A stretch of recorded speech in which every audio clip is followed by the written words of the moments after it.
The man in the shadow seat was a cold morning in downtown Los Angeles. The kind of morning where breath turns to mist, and every gust of wind cuts through your jacket like a knife. Most people hurried past each other, clutching their coffees, eyes glued to phones, heads down, minds somewhere else. In the middle of this rush, a sleek black car rolled to a quiet stop near a side street just off Sunset Boulevard. Keanu Reeves had taken the back way to his favorite cafe. He liked to avoid the paparazzi, the crowds, the noise. He liked peace, quiet, normal. And this street tucked behind old buildings and half-lit signs felt like a forgotten corner of the city. The kind of place where stories live in silence. As he pulled into a parking spot near an alley, something caught his eye, an old, rust-covered sedan. The windows were fogged over. Inside, barely visible through the condensation, was a figure slumped in the driver's seat, a thick army jacket, unshaven face, hands tightly gripping the steering wheel. Even though the car wasn't moving, Keanu paused. He looked again. The man didn't shift, didn't blink.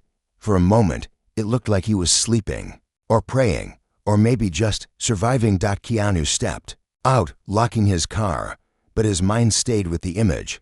He walked down the block to the cafe, but something tugged at his gut. It wasn't pity, it was something deeper, a strange sense of recognition, a feeling that this wasn't just some stranger on a bad day. As he stood in line waiting for his drink, the world around him faded into background noise. The man's face, the stillness, the tension in those knuckles. Keanu kept seeing it, not as an image, but as a memory of something he'd seen years ago, or maybe something he had once felt. He left the cafe with a paper cup in his hand, but he didn't sip. Instead, he turned back, walked slowly down the sidewalk, and when he reached the old sedan, he stood beside it, watching, quietly. The man inside didn't move. But now that Keanu was closer, he saw more. A military duffel bag on the passenger seat, dog tags dangling from the rearview mirror, a photograph taped to the dashboard worn out, edges curled, a woman and a little girl. Keanu tapped gently on the window. The man flinched, startled. His eyes opened wide, deep eyes, dark, heavy with exhaustion. His hand instinctively reached for something beside him, but there was nothing there. Only a half-empty bottle of water and a crushed fast food wrapper. Keanu raised both hands, palms open, peaceful. "Sorry, man, didn't mean to scare you." The man blinked, took a breath, nodded slowly. "It's okay, just wasn't expecting anyone." Keanu hesitated, then asked softly, "You all right?" The man looked away. "Yeah, just waiting." "Waiting for what?" A long pause, then a quiet voice. "Sunlight makes the night feel less cold." Keanu didn't speak for a moment. He looked at the car again, the blanket folded in the back seat, the socks drying on the dashboard, the ticket stub under the windshield wiper, barely clinging to the glass. "You served?" Keanu asked gently. The man nodded. "Afghanistan, 2 tours, came back, world moved on without me." His voice cracked at the edges, but his eyes remained firm. He wasn't crying. He had cried already, long ago. These were the eyes of a man who had run out of tears. Keanu lowered his voice, keeping it steady. "What's your name?" "James." The man replied. "James Archer." Keanu offered a small smile. "I'm Keanu." James didn't react. Either he didn't recognize the name or he didn't care. And strangely, Keanu found that comforting. There was something pure in that moment. No fame, no attention, just 2 men, one standing in the cold, one sitting in it. "You eaten today?" Keanu asked. James shook his head. "I'm good. I had some crackers last night." Keanu glanced down the street. The cafe was only 2 blocks away. "Wait here," he said softly. Before James could respond, Keanu turned and walked briskly back. Inside the cafe, he ordered 2 full breakfasts, an extra coffee, and a small bag of pastries. The cashier glanced at him strangely. He smiled, politely, but said nothing. When he returned, James was still in the car, arms crossed over his chest. Keanu handed him the food through the window. James stared at the bag. "You didn't have to, I know," Keanu replied. "But I wanted to." James took the food slowly, carefully. like it was something sacred. Keanu leaned on the car. Mind if I sit for a while? James shrugged. Seat's broken, but you're welcome to try. Keanu chuckled and opened the passenger door. The seat was tilted awkwardly, and the cushion had torn foam sticking out the sides. He didn't care. He sat down. The car smelled faintly of rain, metal, and loneliness. They sat there for a while. Two men, no cameras, no audience, just the sound of the city waking up around them. Why here? Keanu asked after a while. James looked down at his hands. The street's quiet, safe. Cops don't bother me much here. Sometimes people leave food on my windshield. How long have you been out here? James hesitated. Couple years, give or take. Keanu nodded. You have any family? James looked at the photo. His fingers reached out and gently tapped it. My wife passed. My daughter, she's with her grandmother upstate. I send her letters when I can, but I haven't seen her in 2 years. Keanu's chest tightened. He stared at the photo. The little girl had bright eyes, soft curls, the kind of face that made you think of warmth of home. She looks like a fighter, Keanu whispered. James smiled for the first time. She is. She's everything I'm trying to stay alive for. The words hung in the air like mist. Keanu didn't know what to say next, but something inside him stirred. A decision, not out of guilt or charity, but out of something older, something human. James, he said quietly, do you trust me? James looked at him, confused, wary. Why? Because I might have an idea, something that could help, not just for today, but for good. James didn't speak. Keanu continued, no promises. But would you let me try? James studied his face. Slowly, he nodded. All right, but no pity, never, Keanu said firmly. Only respect. They shook hands, and in that moment on a forgotten street, in a beat-up car, as the sun slowly climbed above the rooftop, something changed. Not just for James, but for Keanu too. And neither of them knew that the world was about to find out what true kindness looked like. When no one was watching, the first step back next morning, the same street felt different. The sky was overcast, the city buzzing with more life than usual. But that little corner behind Sunset Boulevard still felt quiet, untouched, as if time slowed there for just a bit longer than everywhere else. Keanu Reeves arrived early. He parked his car a few spaces down from where James's old sedan had been the day before. But now, the sedan was gone. For a moment, Keanu's heart sank. He looked up and down the street, unsure whether to feel relief or worry. Had James moved? Had someone forced him out? But then, from the alley beside the bookstore, he heard the familiar sound of a duffel bag being zipped shut. James? Keanu called out gently.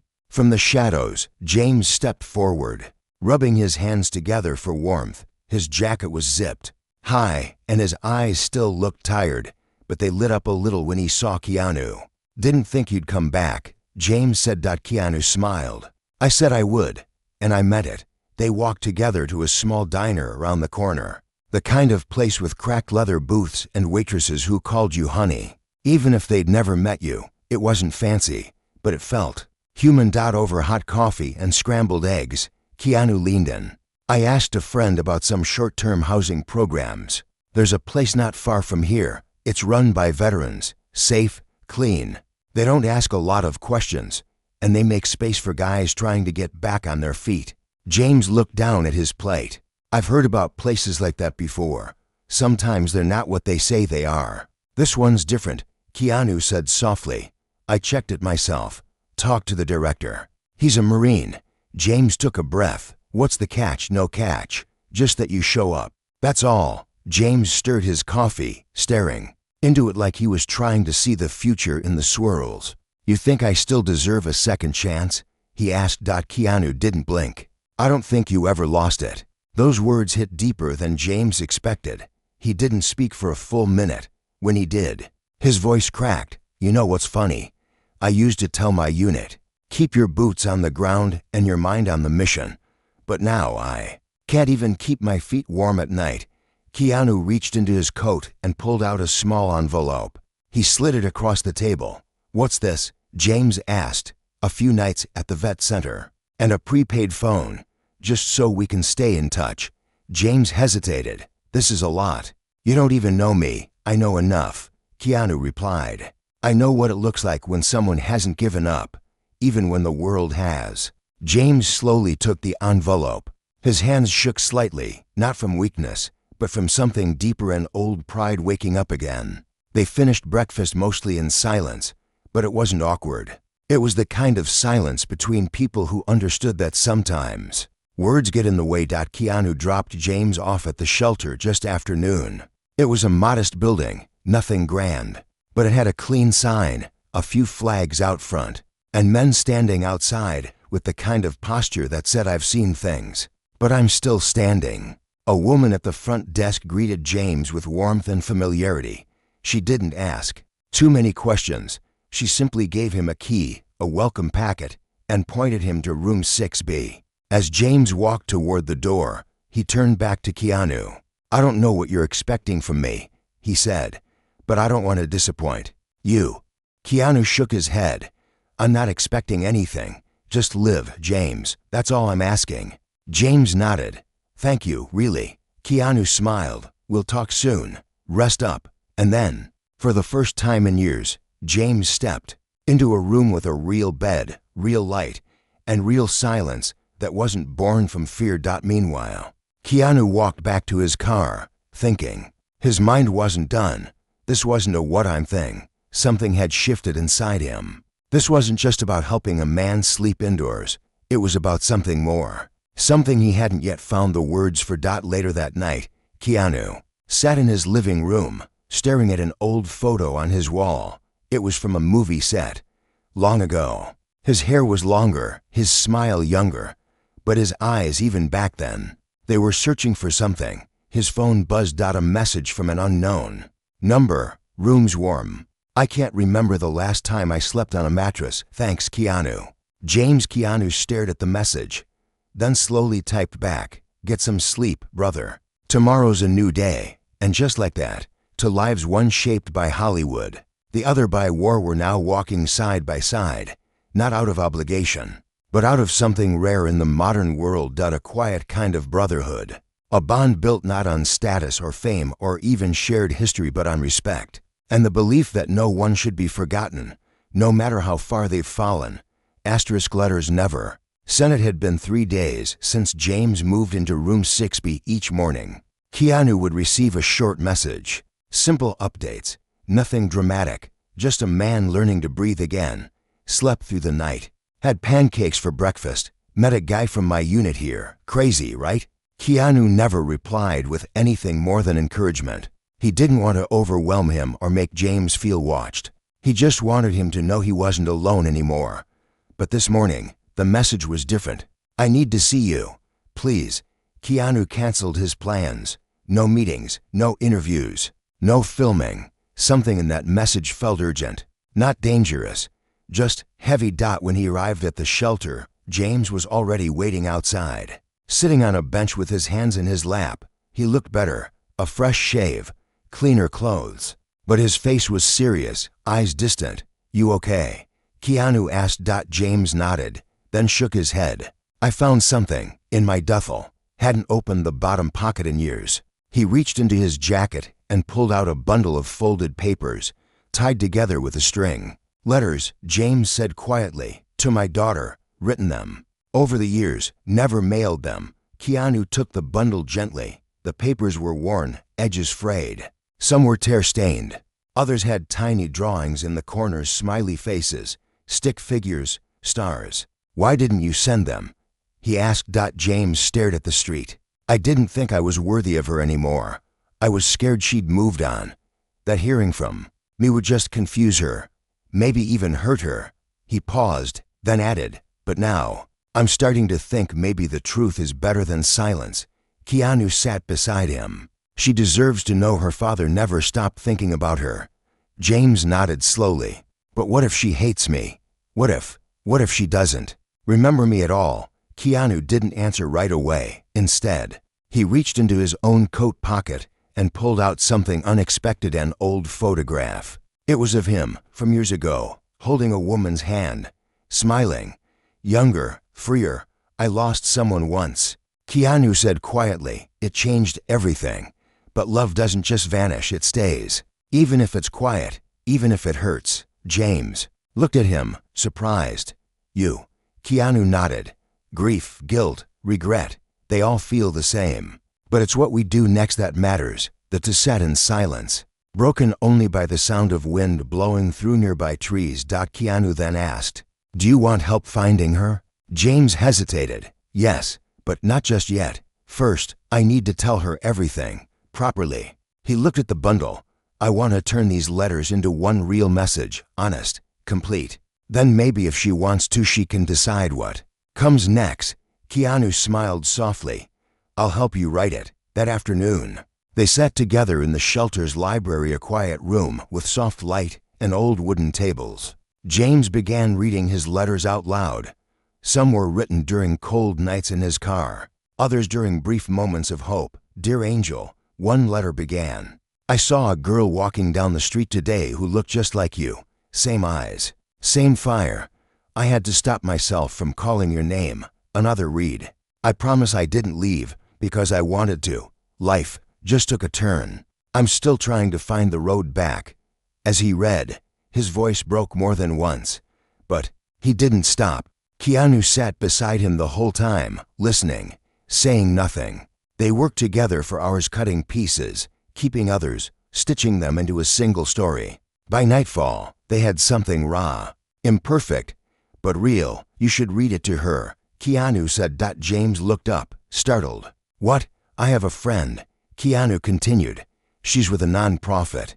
They connect vets with family through video calls. It's private, safe, just you and her. If she agrees." James gripped the letter tightly. "What if she says no?" Keanu looked him in the eye. "Then you'll still be the man who tried." 3 days later, the connection was made. The girl's name was Maya, now 12, living with her grandmother in Sacramento. At first, she was hesitant, confused, but her grandmother encouraged her. The call was set for Sunday. On the morning of the call, James couldn't sit still. He paced, breathed deeply, practiced the letter over and over. Keanu was there too, but he kept his distance, letting James prepare in his own way. The clock struck 11. James sat at the computer. The screen lit up. And there, on the other side, was a little girl with big eyes and a hesitant smile.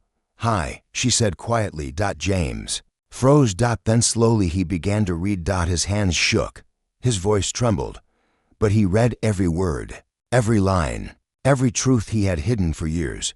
When he finished, the silence on the other end was long. Then Maya whispered, "I remember your voice." James broke. Tears poured down his face, but he didn't hide them. "I'm so sorry," he whispered. "I never stopped loving you." And then her tiny voice replied, "I know. Grandma always said you were just trying to find your way home." Keanu watched from the corner of the room, heart full, not as a celebrity, not as a rescuer, just as a witness to something beautiful. A father coming home, and a daughter who had been waiting, patiently, with love in her heart. The way he carried. Morning after the call, James stood in front of the mirror in his small room. The sunlight creeping through the blinds fell across his face, and for the first time in years, he didn't look away from his own reflection. He wasn't just a man surviving anymore. He was a father, a voice his daughter remembered, and now, a man with purpose again. Keanu arrived at the shelter with a paper bag of fresh fruit and coffee. "How'd you sleep?" he asked with a grin. James chuckled softly. "Like I wasn't afraid to dream anymore." They sat on the front steps of the shelter as the city moved around them. Sirens wailed in the distance.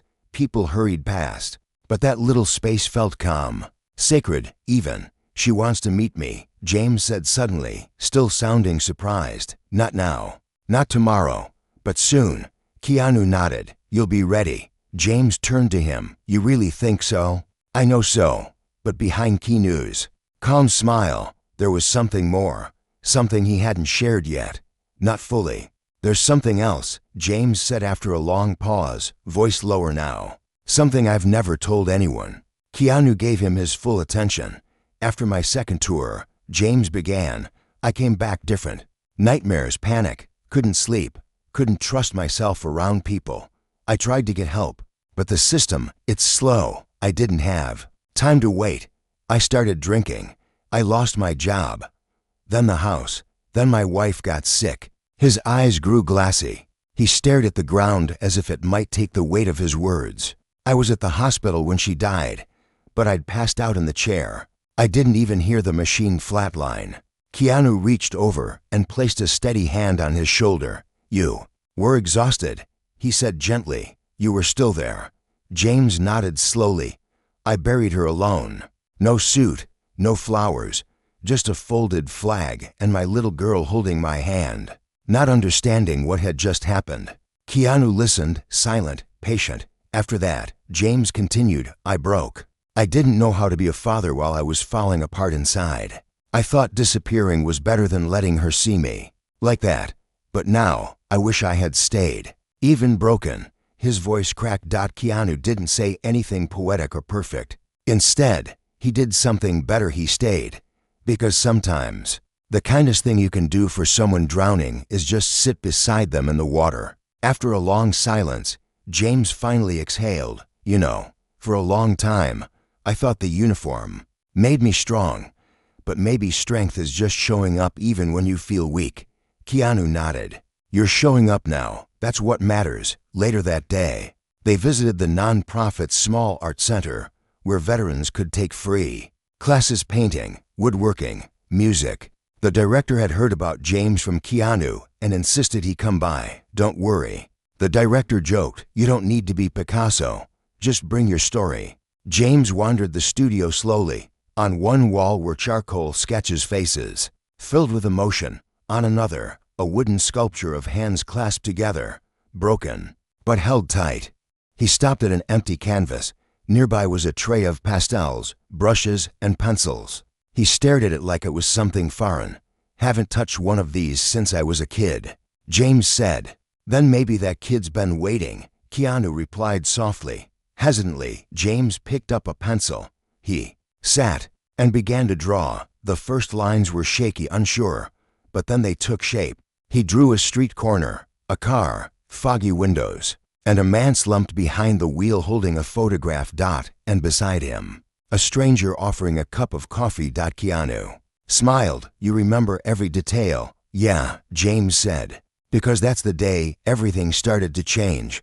Over the next few weeks, James returned to the art center daily.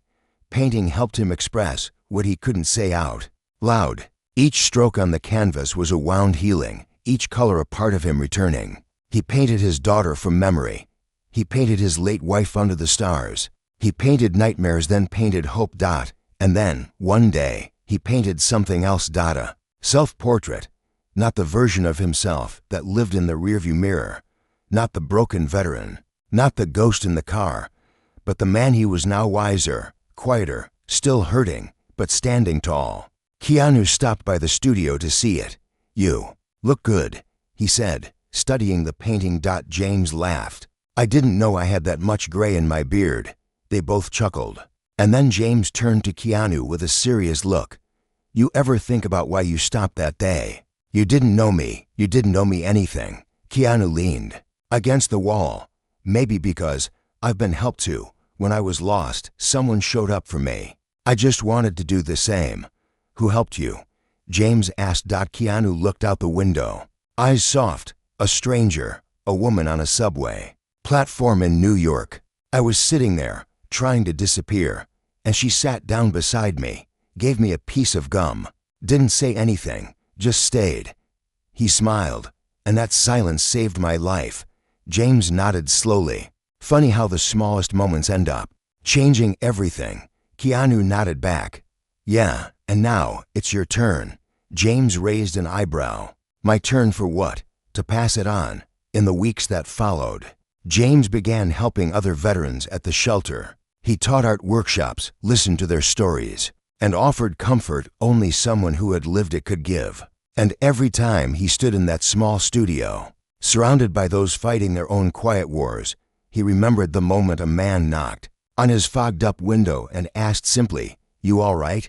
He would never forget it, because sometimes the most powerful act of kindness is just noticing someone enough to ask. Asterisk echoes of the uniform. It was a rainy morning when the letter arrived at the shelter.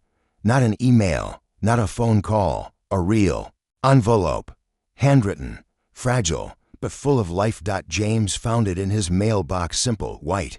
No return address except for a scribbled word, Maya. He held it in his hands for a long moment before opening it. Part of him didn't want to. Part of him feared that the silence that followed his video call with her had meant regret, distance, rejection. But as he unfolded the paper, tears immediately began to gather in his eyes. "Dear Daddy," it began, "Grandma helped me write this. I know it's been a long time, but I still remember your voice when you read to me at night. I remember you called me Tiger when I ran fast in the park. I still run fast. I still try to be brave." James couldn't breathe for a second. The letter continued, "I'm happy you're okay. Grandma says people can lose their way, but that doesn't mean they don't love us. I want to see you when you're ready. I painted something for you. It's me, you, and Mommy sitting in the stars." Keanu sat across the room, watching as James read silently, his hands trembling. "She wrote to me," James said without looking up. "She actually wrote to me." Keanu smiled. "Because she still believes in you." James folded the letter gently, as if it were made of gold. And maybe, to him, it was, "I want to see her," he said softly, "not just on a screen, not just in letters. I want to stand in front of her whole." Keanu nodded.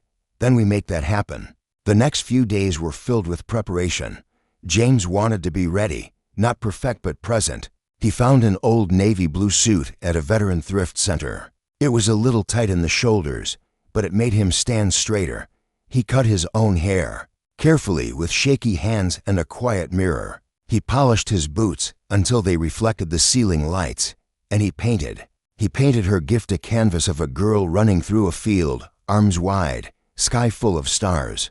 It was his way of saying, "I see you too, Tiger." On the day of the trip, Keanu offered to drive him to Sacramento. It was a 5-hour drive, but neither of them minded. They took back roads, avoiding freeways, letting the silence stretch and soften like an old song. "You ever think about how life circles back?" James asked during the drive. "Like, one minute you're broken in a car, next minute you're in a better one, heading toward hope." Keanu smiled without taking his eyes off the road. Life doesn't forget the ones who try. When they arrived, they didn't go straight to the house. James needed a moment. They sat at a park just a block away. There were trees and kids playing and the scent of fresh grass after the rain. James stared at the small house across the street. "That's it," he whispered. "She's in there." He reached into his pocket and pulled out the folded letter Maya had sent. He had read it every night since it arrived. Keanu placed a hand on his shoulder. "Ready?" James nodded. "As I'll ever be." They walked to the house together, slow, deliberate. With each step, James shed pieces of his old fear. Not all at once, but enough. They stopped at the gate. James took a breath, knocked once on the wooden fence. The door opened slowly. Maya's grandmother stepped out first. Gray hair, soft eyes, and then, behind her, a small figure in the doorway. Maya.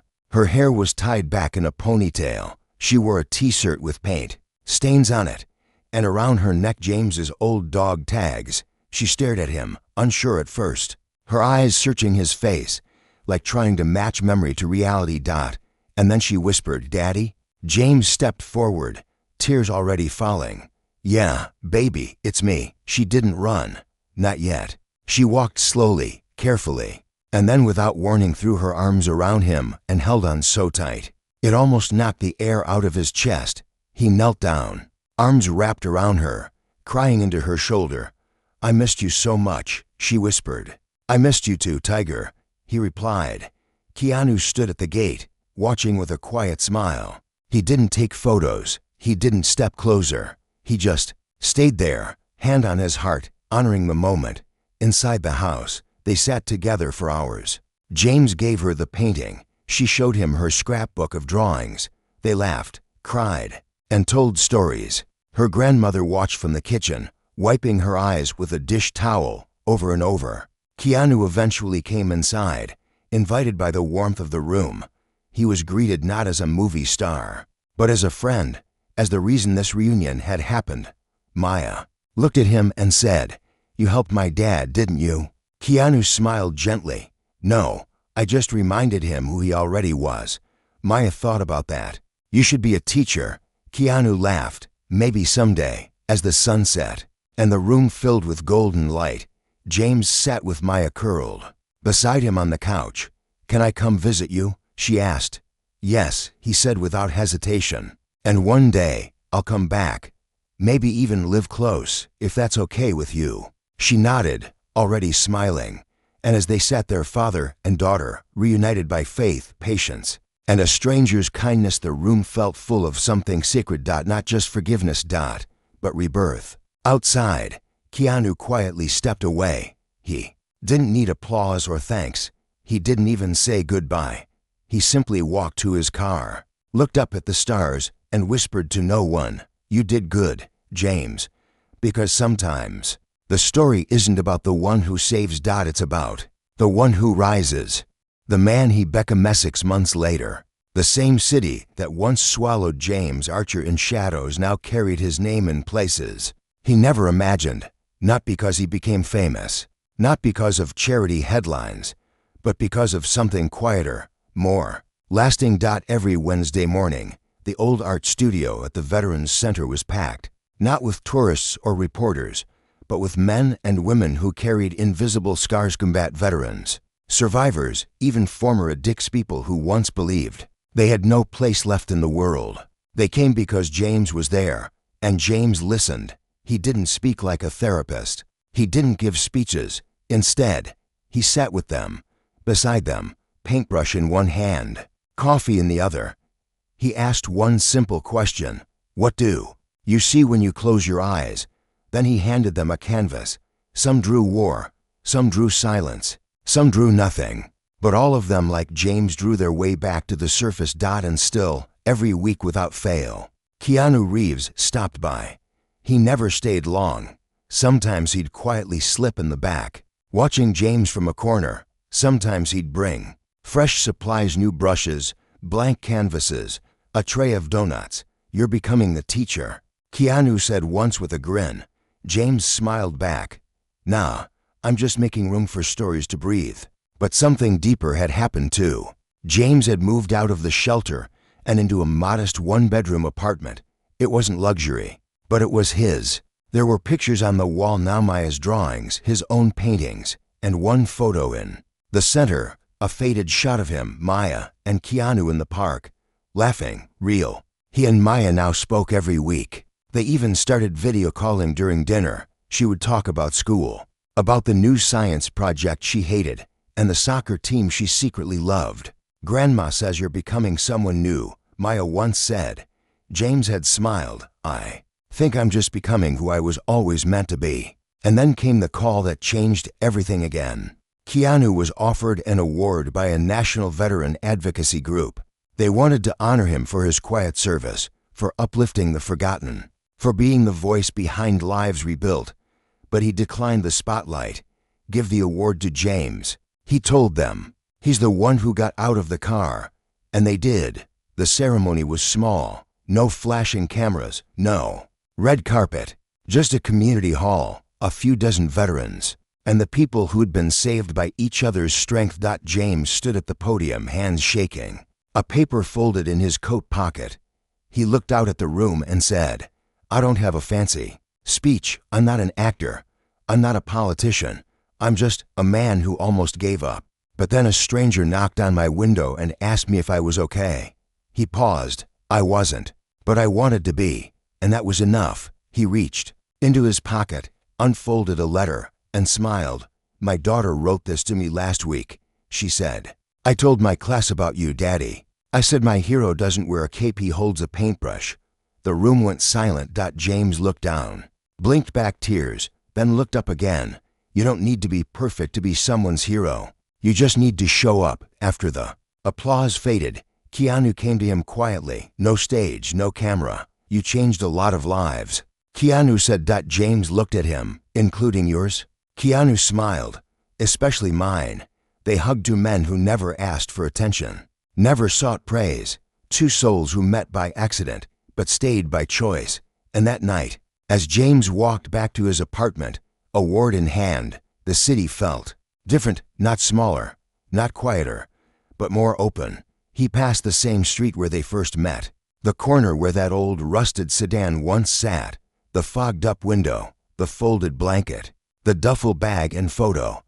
He stood there a moment, closed his eyes, and whispered, "Thank you."